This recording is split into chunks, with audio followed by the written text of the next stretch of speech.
हरे कृष्ण। आज की कथा बड़े ध्यान से सुनना। किसी माता ने एक बहुत सुंदर प्रश्न पूछा और उसका उत्तर भी सुनिएगा। किसी माता ने हमसे प्रश्न पूछा कि जब हम भगवान से प्रार्थना करते हैं या हम भगवान से मन ही मन में बातें करते हैं तो किस भाषा में बात करें भगवान से। हम कौन सी लैंग्वेज का उपयोग करें, गुजराती करें, मारवाड़ी करें, मराठी लैंग्वेज करें, या बंगाली लैंग्वेज करें, या सिंधी लैंग्वेज करें, या हिंदी में बात करें, किस या इंग्लिश में बात करें। भगवान से हम किस लैंग्वेज में बात करें, किस लैंग्वेज में प्रेयर प्रार्थना करें। और एक मेरी हाथ जोड़ के प्रार्थना है कि अक्षय तृतीया जो 30 अप्रैल को है, आप जरूर उस दिन ब्रह्म मुहूर्त में उठना, सबको उठाना, सह परिवार उठना।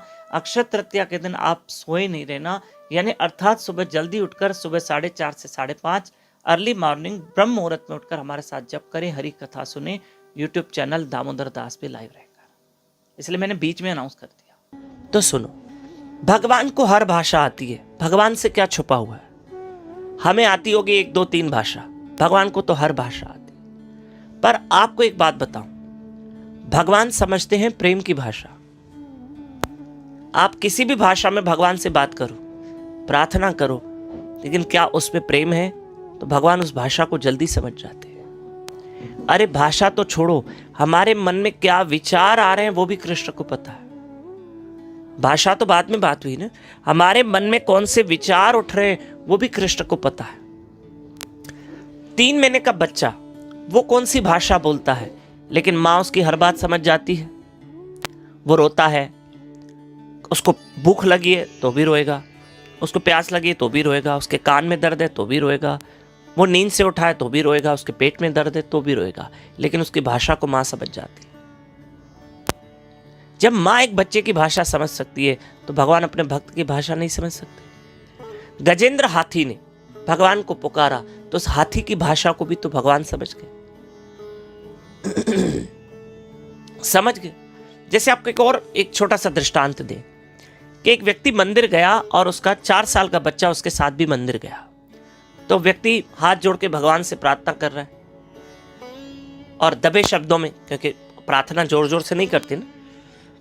तो ऐसे में बच्चे ने भी अपने पिता को देखा और वो भी ऐसे करने, कुछ बोलने लगा। तो पिता की आंख खुली तो बच्चा भी प्रार्थना कर रहा था। बेटा तुम क्या प्रार्थना कर रहे थे?